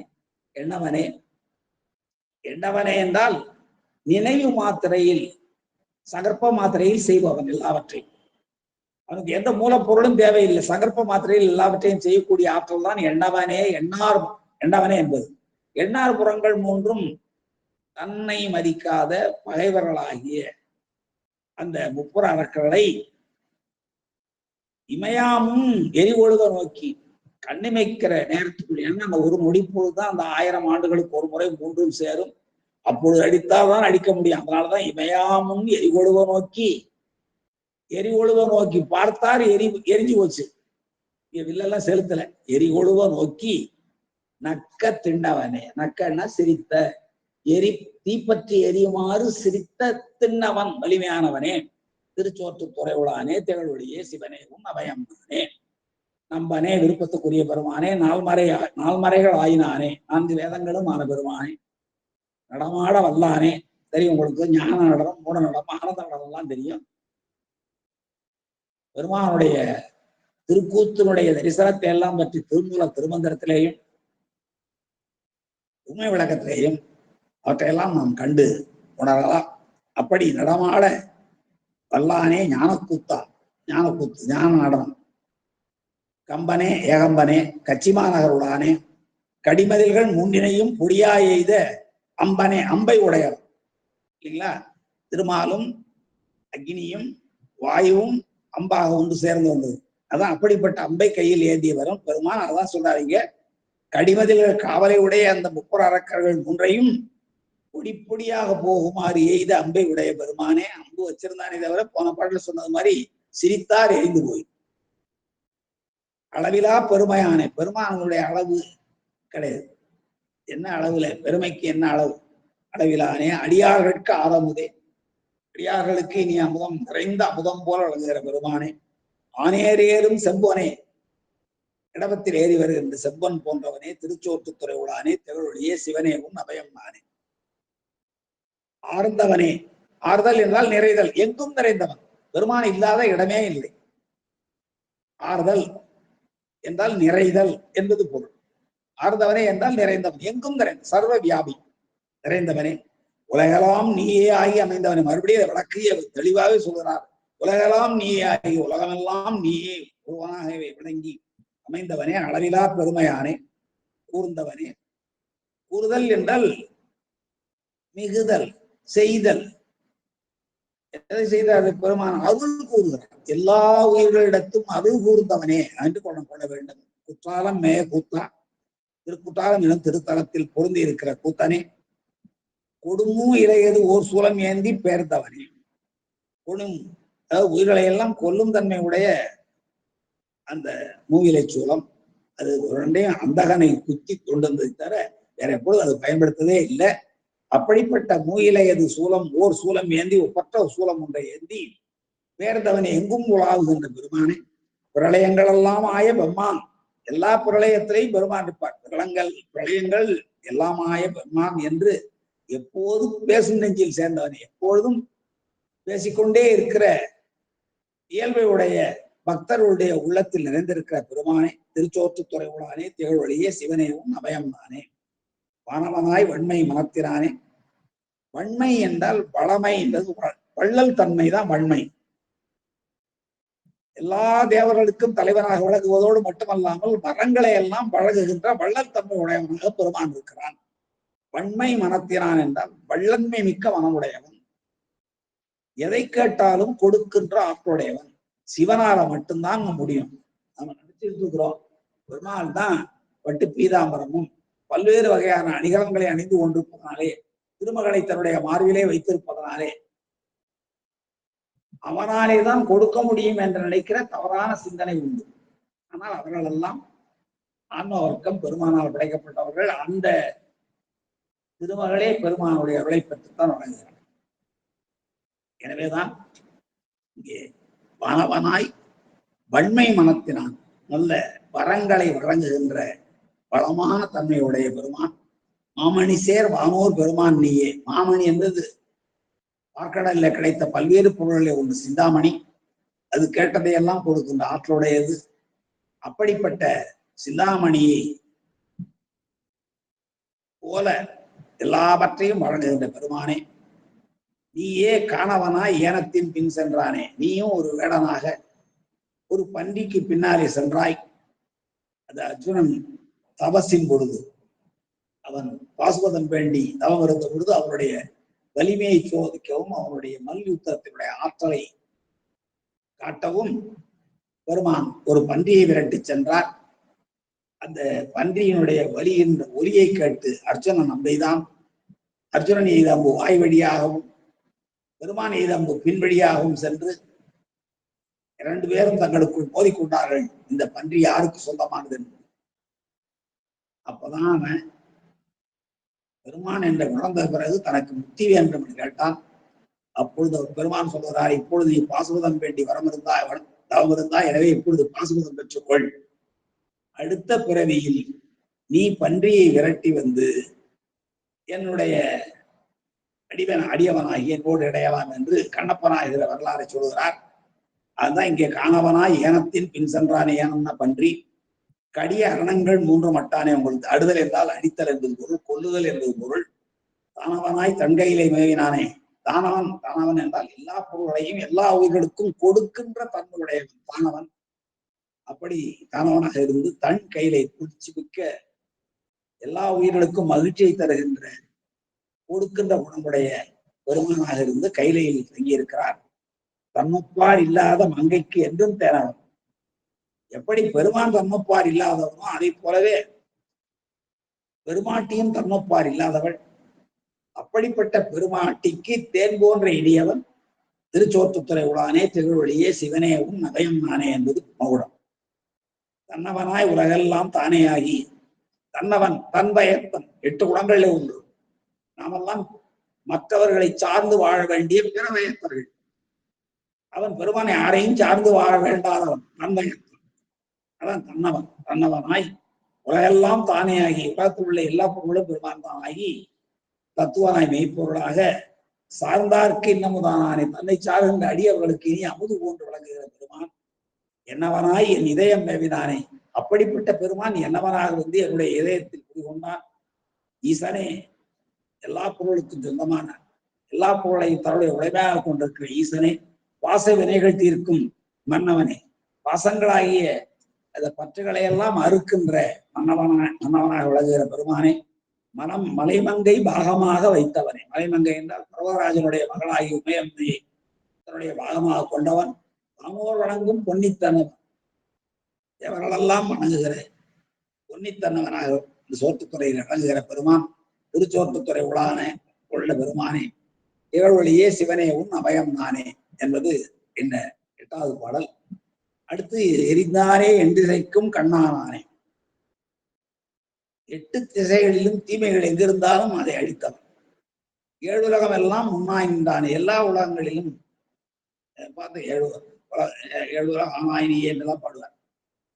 அறிந்தார்தாம் ஒருவர் ஓரிருவர் அறியாவண்ணம். அந்த பிரமனும் திருமாலும் அறியாவண்ணம் ஆதியும் அந்தமும் ஆகி தொடக்கமும் முடிவுமாகி அங்கே பிரிந்தானே. அவர்களிலிருந்து வேறுபட்டவன். பிரிதல் என்றால் வேறுபடுதல். அவர்களாலே கண்டறிய முடியாது வேறுபட்ட தன்மையோடு பெருமான் வழங்கினான். பிறர் ஒருவர் அறியாவண்ணம் பெம்மான் என்று எப்போதும் ஏத்தும் நெஞ்சில் செறிந்தான். எப்பொழுதும் தன்னையே நினைத்து போற்றி கொண்டிருக்கிற அடியவர்களுடைய நெஞ்சில் எப்பொழுதும் சேர்ந்திருக்கிறான், இறைவனாக இருக்கிறான். திருச்சோற்றுத்துறை உளானே திகழ்வழியே சிவனே உன் அபயம் நானே. ஐயனைய கண்டத்தாய் ஈரமணிமிடம் மடது நீலகண்டம் நெஞ்சை அருந்தி அங்கே தங்கி செய்தனாலே மையனைய மை போன்ற கண்டத்தை கழுத்தை உடைய பெருமானே, மாலும் மற்றை வானவரும் அறியாத வண்ணச்சுல கையனே.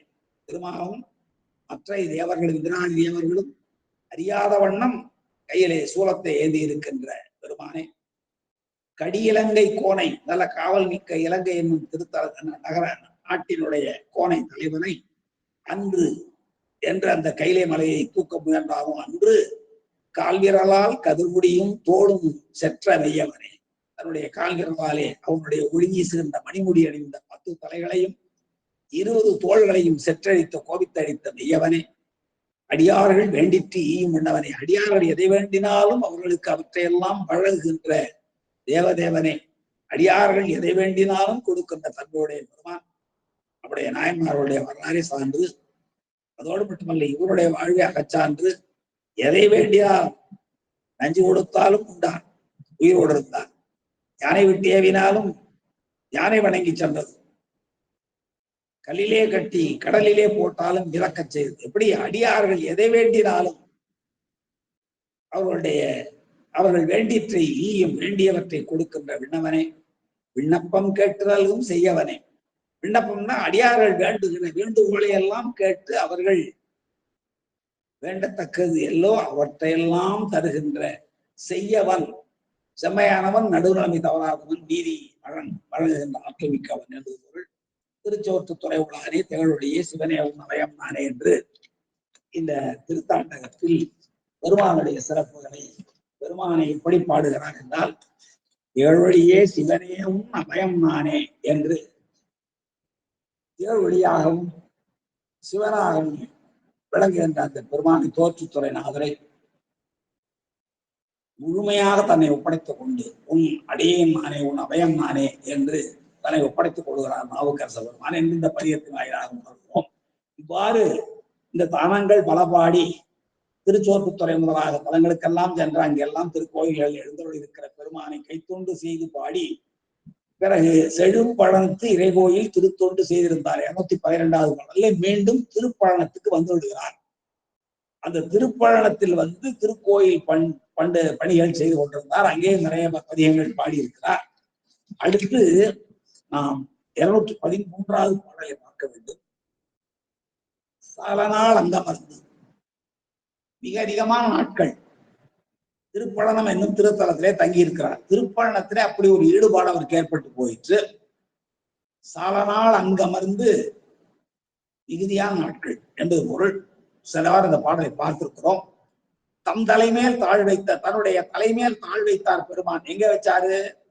நல்லூர்ல சத்திமுட்டத்துல வேண்டிக் கொண்டார்.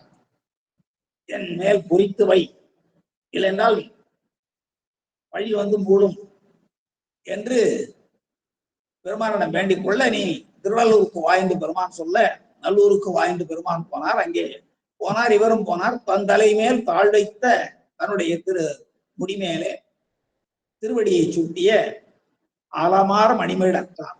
ஆலம் ஆர் மணிமேடத்தார் என்ற ஆலம்னா விஷம், நஞ்சு நிறைந்த அழகிய கழுத்தை உடையவர் நீலகண்டம்.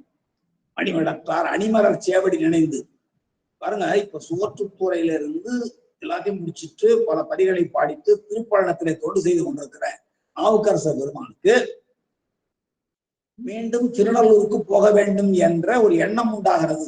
எதனால எண்ணம் உண்டாகிறது என்றால், தன்னுடைய வேண்டுகோளை பெருமான் நிறைவேற்றுகிறார். இந்த பாடல படிச்சோம்ல, எல்லாம் வேண்டிற்றே எய்கின்ற செய்யவனே, என்ன வேண்டுகிறார்களோ அடியார்கள் அவற்றையெல்லாம் பழகுகின்ற தன்மை பெருமானிடம் இருக்கிறது என்பதற்கு ஒரு நல்ல சான்று. எனக்கு அங்க இடபத்தையும் சூரத்தையும் பொறித்து வைத்தார், பொறிச்சு வச்சார் பெண்ணாண்டத்துல. இங்க வந்த உடனே எனக்கு உன்னுடைய திருவடியை சூட்டேன் வேண்டிக் கொண்டார். நல்லூருக்கு வாய்ந்து சொல்லி திருவடியை சூட்டினார். அவ்வாறு ஆலமார் மணிமேடத்தார் அழகிய கழுத்தை உடையவர், நஞ்சு பொருந்திய திருநீலகண்டமாகிய அழகிய கழுத்தை உடையவர் ஆகிய பெருமான் அடிமலர் சேவடி நினைந்து, அழகிய மலர் போன்ற சேவடியை நினைக்கிறார், தாமரை போன்ற திருவடிகளை நினைக்கிறார். தன்னுடைய திருமுடியில் தன்னுடைய முடி மேலே அடிசூட்டிய அந்த தாமரை போன்ற திருவடிகளை நினைந்து, சேலுலாம் புனல் பொன்னி தென்கரை ஏறி சென்று, வடகரையில் இருக்குது திருப்பழனம், காவிரி வடகரை தலம். அந்த காவிரி வடகரை தலமாகிய திருப்பழனத்திலிருந்து தென்கரை தலமாகிய திருநள்ளூருக்கு வருவதற்கு சேல் உலாம் புனல் பொன்னி, பொன்னி என்றால் காவிரி, காவிரியினுடைய வடகரை தென்கரையில்தான் நம்ம தலங்களை பிடித்திருக்கணும் இங்க சோழ நாட்டுல. அப்படி அந்த பொன்னி வந்து புனல் பொன்னி, எப்பொழுதும் நீர் வற்றாத பொன்னி. சேல் உலாம், சேல் மீன்கள் உலாவுகின்ற நல்ல நீர்வளமிக்க பொன்னி ஆற்றினுடைய தென்கரை ஏறி சென்று அங்க திருநள்ளூர் போகணும். வடகரையிலிருந்து திருப்பழனத்திலிருந்து தென்கரை ஏறி சென்று கோலம் நீள் மணிமாட திருநள்ளூர் கூறினார். மாடக்கோயில் அதாவது பாத்தீங்கன்னா அது ஏறி போகணும் மேல. கோலம் நீள் என்றால் அழகு தொடர்ந்து வழங்குகிற மணிமாடம் மாடக்கோயில், அழகிய மாடக்கோயிலாக வழங்குகிற திருநள்ளூர் என்னும் திருத்தலத்தை குறுகினார், சென்றடைந்தார். திருப்பழனத்திலிருந்து திருநள்ளூருக்கு போகிறார். எதற்காக போகிறார்? தனக்கு திருவடி சூட்டிய அந்த பெருமானை வழிபாடு செய்ய வேண்டும் என்ற உணர்வோடு போகிறார். அதான் இங்கே சாலநாள் அங்கமர்ந்து, சாலநாள் அங்கமர்தல் என்பது திருப்பழனம், திருப்பழனத்திரை கோயிலில் இருந்து பணி செய்தார்.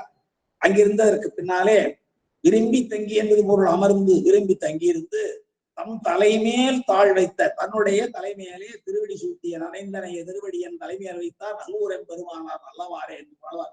நினைந்து அடியாரை நெய்ய வைத்தார் என்று அந்த தன்னுடைய தலைமையில் தாழ் வைத்த ஆலமார் மணிமேடத்தார் என்று இருக்கிறாரோ அந்த அணிமலர் சேவடி நினைந்து, பெருமானுடைய திருவடியை மீண்டும் வணங்க வேண்டும் என்று நினைந்து, மலர் சேவடி மலர் போன்ற சேவடி, அது ஓமை தொகை, மலர் சேவடி மலர் போன்ற சேவடி. பாருங்க, இங்க ஒற்றெழுத்து இச்சு இருக்கு. மலர் சேவடி என்றால் மலர் போன்ற சேவடி. முதல் பாட்டுல பாருங்க, உலகெல்லாம் உடம்போதற் கரியவன் இலவுலாவி நேர்வழிவேணியன் அழிவு சோதி அம்பலத்தாடுவான் மலர் சிலம்படி, அங்க இச்சு கிடையாது. யாண்டும் மலர்ந்து விளங்குகிற, எல்லா இடங்களிலும் பறந்துபட்டு விளங்குகிற, அடியார் உள்ளங்களில் எல்லாம் பறந்துபட்டு விளங்குகிற, அதான் மலர் சேவடி. அங்க மலர் சிலம்படி நரம்பிச்சு வராது. ஆனா இங்க மலர் என்பது மலரை போன்ற, தாமரை மலரை மலர் என்று பொதுவாக சொன்னால் தாமரை மலரை குறிக்கும். பூவெனப்படுவது பொய்வாழ் பூவே, பூவின கருங்கலம் பூவு தாமரை. பொறின்னா லட்சுமின்னு அர்த்தம். பூவின கருங்கலம் பொங்கு தாமரை, பூவெனப்படுவது பொய்வாழ் பூவே. பூ என்று சொன்னால் என்னன்னா பொறிவாழ் பூ. பொறினா லட்சுமி, இலக்குமி, திருமகள், அவள் வாழ்கின்ற பூதான் பூ எனப்படும். அப்படி தந்தலை மேல் தாழ்வைத்த ஆலமார் மணிமடற்றார் அணிமலர் சேவடி நினைந்து, செம்மை கூட்டல் அடி சேவடி, செம்மையை தருகின்ற அடி, வீடு பேற்றை தருகின்ற அடி. அந்த அடியை பற்றி கொண்டால் வீடு பேர் நிச்சயம். ஆனா செம்மை, திருநின்ற செம்மையே செம்மையா கொண்ட திருநாவுக்கரை என்ற அடியார்க்கும் அடியேன் என்று நம்முடைய திருத்தொண்ட தொகையிலே நம்பியாளர்கள் பாடுவார். அதான் திருநின்ற செம்மை, திருவில் கொண்டு சேர்க்கின்ற செம்மை. அது இங்கே அணிமலர் சேவடி நினைந்து, அப்படிப்பட்ட பெருமானுடைய அழகிய தாமரை மலர் போன்ற செம்மையை தருகின்ற, வீடு பேற்றை தருகின்ற சேவடியை நம்முடைய தலைமையிலே சூட்டினாரே என்ற அந்த சேவடியை நினைந்து கொண்டு, சேலுலா புனல் பொன்னி தென்கரை ஏரிச்சிற வடகரையில் இருக்கிற திருப்பழனத்திலிருந்து நல்ல சேல் மீன்கள் வாவுகின்ற நீர்வளம் மிக்க புண்ணிய ஆற்றை கடந்து தென்கரை ஏறி சென்று கோலம் நீள் மணிமாடம், நல்ல மாடக்கோயிலாக விளங்குகிற, அழகான மாடக்கோயிலாக விளங்குகிற திருநல்லூர் குறுகினார். திருநல்லூர் என்னும் திருத்தலத்தை சென்றடைந்தார். திருநல்லூர் என்னும் திருத்தலத்தை சென்றடைந்ததற்கு பிறகு அங்கே ஒரு பதிகம் பாடுகிறார். நம்ம திருநல்லூர்ல முன்னாடி 2-3 பதிகங்கள் பார்த்திருக்கிறோம். இப்பொழுது இன்னொரு பதிகம் பார்க்கிறோம். அந்த அகத்துறை அமைந்த பதிகம், அதை பார்க்க இருக்கிறோம். அதுக்கு முன்னாடி பாருங்க, 214வது பாடல். அங்கடைந்து எங்கடைந்து அந்த அங்கு என்ற சுட்டு சென்ற 213வது பாடலில் சொல்லப்படுகிற திருநல்லூர் குறுகினார். திருநல்லூர் குறுகினார், கோலநீள் மணிமாட திருநல்லூர் குறுகினார், சேவடி நினைந்து குறுகினார், தன் தலைமேல் தாழ்வைத்த அணிமலர் சேவடி நினைந்து குறுகினார். வடகரையில் இருக்கிற திருப்பழனத்திலிருந்து சேலுலாம் புனல் பொன்னி தென்கரை ஏறி சென்று கோலம் நெல் மணிமாடத்தில் திகழ்கின்ற பெருமானுடைய சேவடியை நினைந்து திருநல்லூரை சென்றடைந்தான். இப்ப அங்கடைந்து பாருங்க, அங்கடைந்து அந்த திருத்தலமாகிய திருநல்லூரை சென்றடைந்து அங்கடைந்து தம்பெருமான் அடிவணங்கி, தம்பெருமானாக விளங்குகிற அங்கே பஞ்சவரணேஸ்வரர் என்று திருநாமுடையவர் 6 நாழிகைக்கு ஒரு முறை நிறம் மாறும் தன்மையுடையவர். 6 நாழிகை நின்று நாம் சன்னதியிலே பார்ப்போமானால் நிறம் மாறும். அப்படிப்பட்ட பெருமானுடைய அடிவணங்கி ஆறாது பொங்கி அன்போடு திளைத்து, மனம் நிறையில எவ்வளவுதான் என்று வழிபாடு செய்தால் திருநீலக்க நாயனாரை பார்க்கணுங்க. சிவ பூஜையெல்லாம் பண்ணி முடிச்சதுக்கு பிறகு, வரம் வந்ததற்கு பிறகும் அவருடைய வழிபாட்டினாலே மனம் நிறைவு பெறாமல் மீண்டும் மீண்டும் திருவைந்தெழுத்தை ஓதிக்கொண்டே அங்கே அமர்ந்திருக்கிறார் திருநீலக்க நாயனார். அப்பொழுதுதான் ஒரு சுதை சிலம்பி பெருமான் மீது விழுகிறது.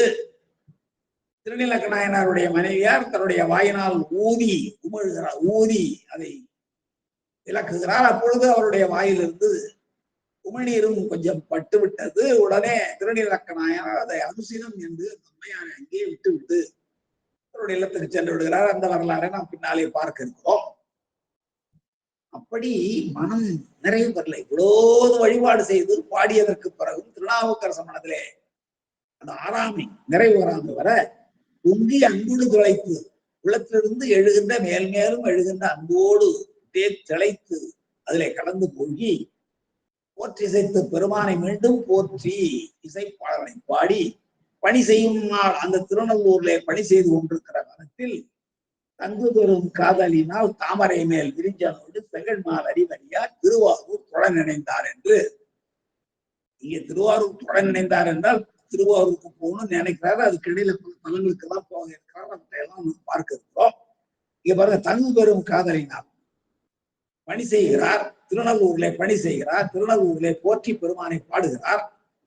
போற்றி இசைத்து பணி செய்யும் நாள் தங்கு பெரும் காதலினால் அவருடைய உள்ளத்தில் தங்கி இருக்கிற மிக பெரும் வேட்கையினாலே பெருமானிடத்துக் கொண்டிருக்கிற அன்பினாலே தாமரை மேல் விரிஞ்சனோடு தாமரை மேல் எழுந்தருளி வேதத்தை ஓதிக்கொண்டே இருக்கிற விரிஞ்சன்னா பிரமதேவன்.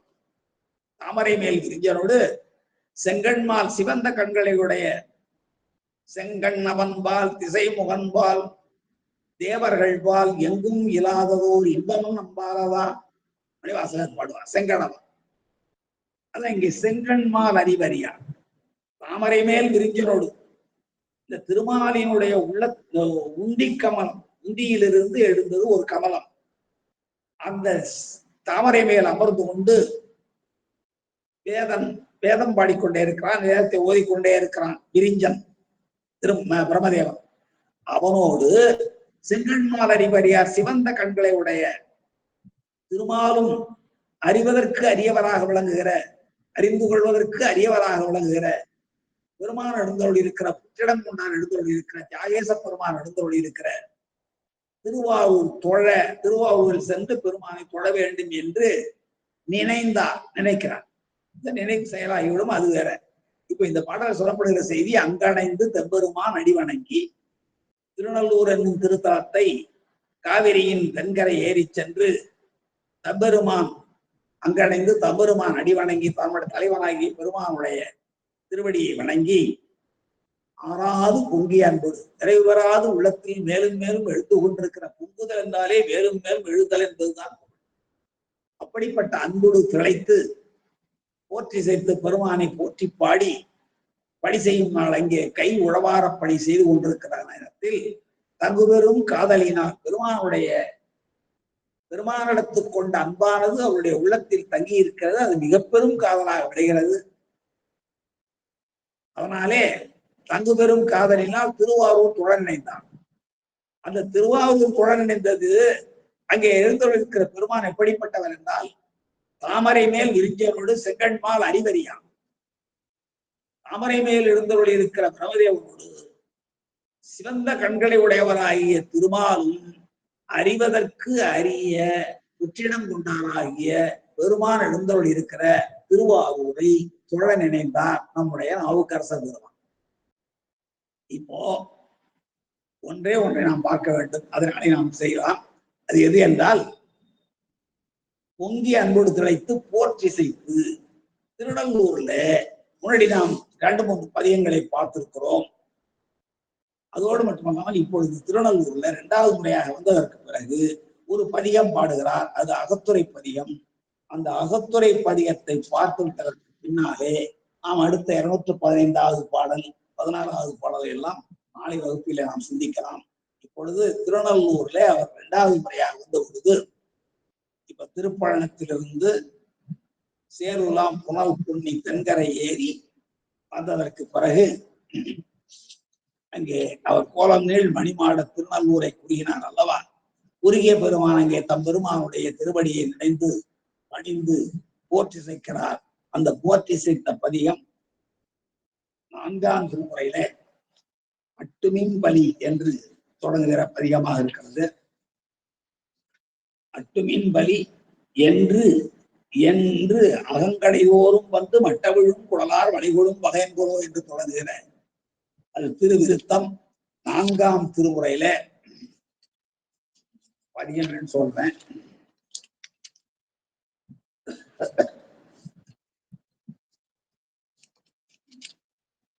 நான்காம் திருமுறையில் 97வது பதிகம். 4ஆம் திருமுறையில் 97வது பதிகமாக திருவிருத்தமாக அமைந்திருக்கிறது. அட்டுமின் இல்வலி என்று அகங்கடையோரும் வந்து மட்டவிழும் குழலார் வளைகொள்ளும் வகையன்கொலோ கொட்டிய பாணி எடுத்திட்ட பாதமும் கோளரவும் நட்டம் நின்ற ஆடியநாதன் நல்லூர் இடம் கொண்டாரே என்று தொடங்குகிற ஒரு அருமையான அகத்துறை பதிகம். இங்கே தலைவனை பல நாட்கள் பிரிந்திருந்த ஒரு தலைவி தலைவனை கனவிலே காண்கிறாள். கனவிலே காண்டவள் கனவு நிறைந்தவுடன் நனவிலே பெருமானை காணவில்லை. அவ்வாறு கனவும் இழந்து கனவில் வந்த தலைவனையும் இழந்து வருந்துகிற தலைவி தன்னுடைய தோழிக்கு சொல்லுவது போல, அது கனவிழந்து உரைத்தல் என்னும் அகப்பொருள் துறை. கனவு இழந்து உரைத்தல் என்னும் அகப்பொருள் துறை.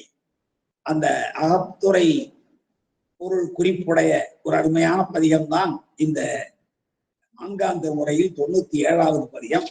அந்த பதிகத்தை நாளை நாம் சிந்தித்து விட்டு எஞ்சிய பகுதியை தொடர்ந்து நாம் சிந்திக்கலாம் என்று சொல்லி இதுவரை கேட்டிருந்த சைவ தமிழ் சான்றோர்